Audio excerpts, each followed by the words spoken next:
Hello. I'm here to do somewhat of a comprehensive review on some common issues in World of Warships Legends. Most notably some things that have appeared since the release of Tier 8. Number one thing being is I'm going to be comparing two battle commanders, that being the American Cruiser Commander Norman Scott and the American Cruiser Commander William Sims. Let's start off with Sims. So, the first thing we're going to start off is with the skill Will to Rebuild. Many people have stated that it is quite overpowered, and I do agree as a battleship commander that it is quite strong because of the auto repair when HP is equal to or less than 20%. And so, I feel like, and the only reason why that Will to Rebuild is so strong is because how some community contributors have stated that it basically makes battleships invincible, which I do agree, it does make them invincible.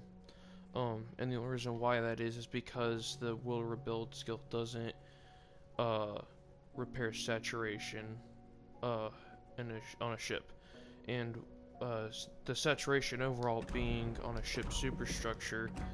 For instance, say on the Vanguard right here, the superstructure being everything above the deck, minus the turrets, secondary guns, and torpedoes if you're playing certain cruisers and destroyers, of course. Going back to commanders, another thing is that you notice how some of the confrontation skills on battleships have a negative side to them, like flammable cannoneer, risk of catching fire, gyrating deliberates decreases BB speed, marksmanship decreases rotor shift time, and so on and so forth. Mainly these three skills.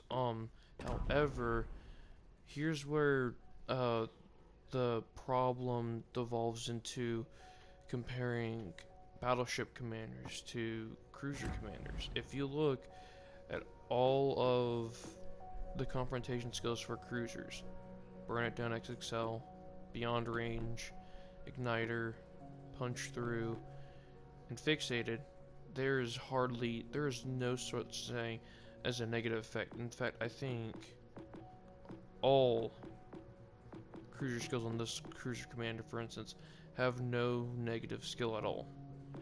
Not even its base trait, and hardly its thing aside from equilibrium of power.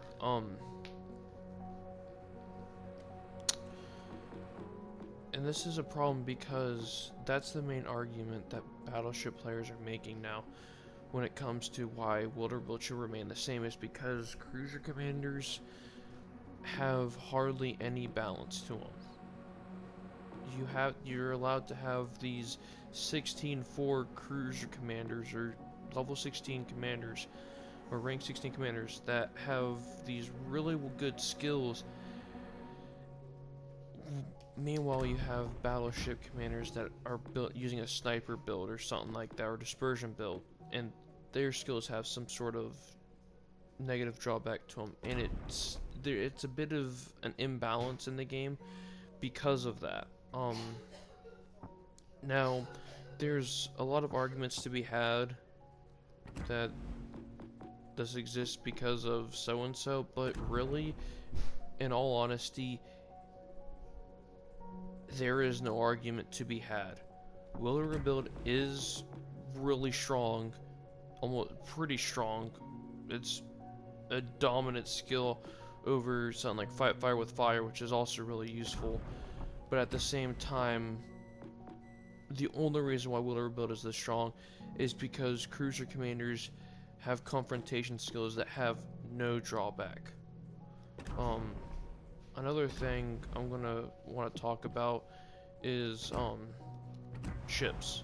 There's a lot of ships in the game, and I want to cover the point of buffs and nerfs. I've stated before my personal opinion on ships that some friends of mine have heard that certain ships are stronger than others. Like for instance, say the Monarch right here. She has extremely weak armor. And I think it's the same armor as KGV. And it just doesn't help that she's a tier 7 ship, and most tier 7 ships at around the tier have high caliber guns that can easily destroy her.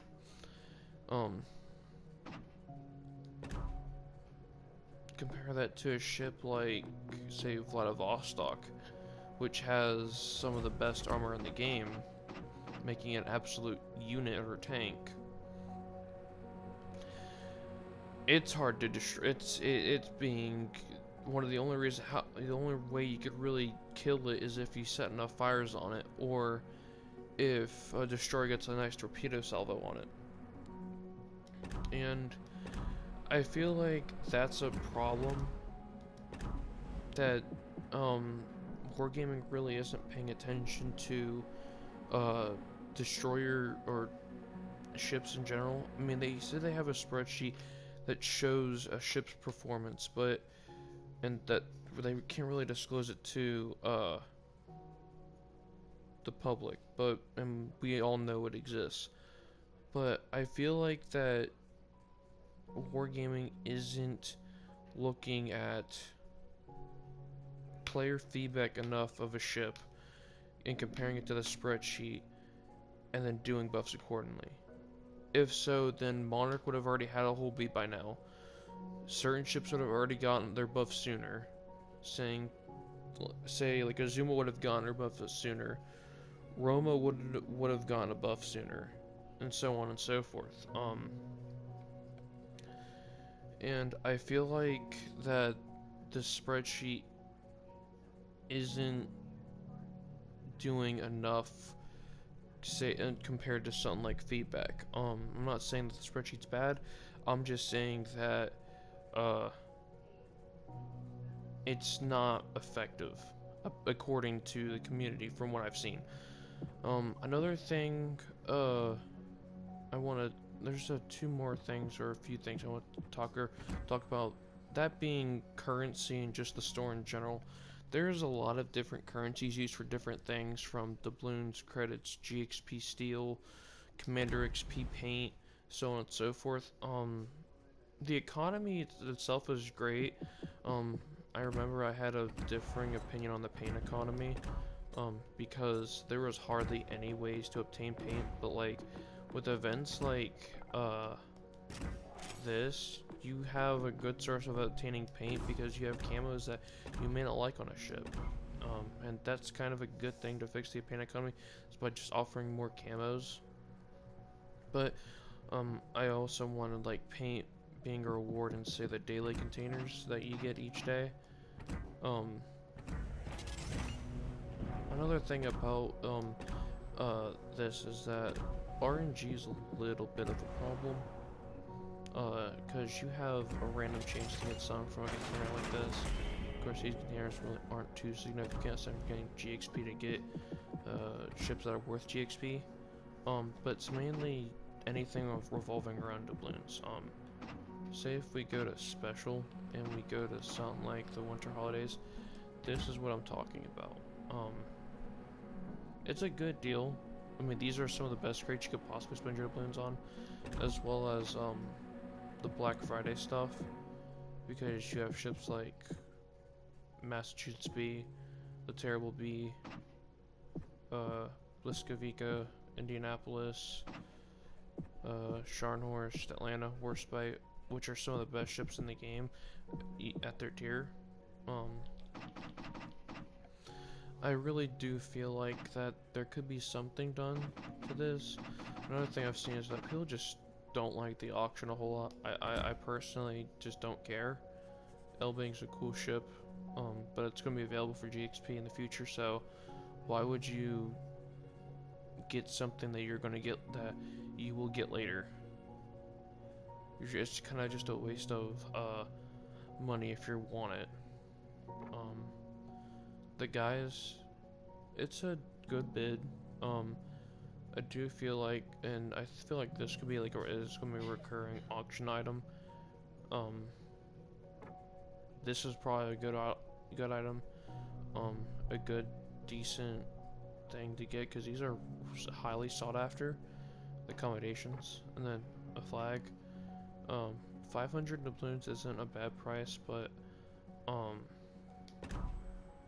honestly, the auction is just a way to show that how many whales there are in this game, just to get one thing. Um, and honestly, uh, I honestly just don't care at this point. Um, overall, uh, there's a lot of issues in the game that I think do need to be addressed. Um, and overall, there's just too many issues that need to be addressed to where that Wargaming can't do it on. They're just probably taking their time and solving each issue.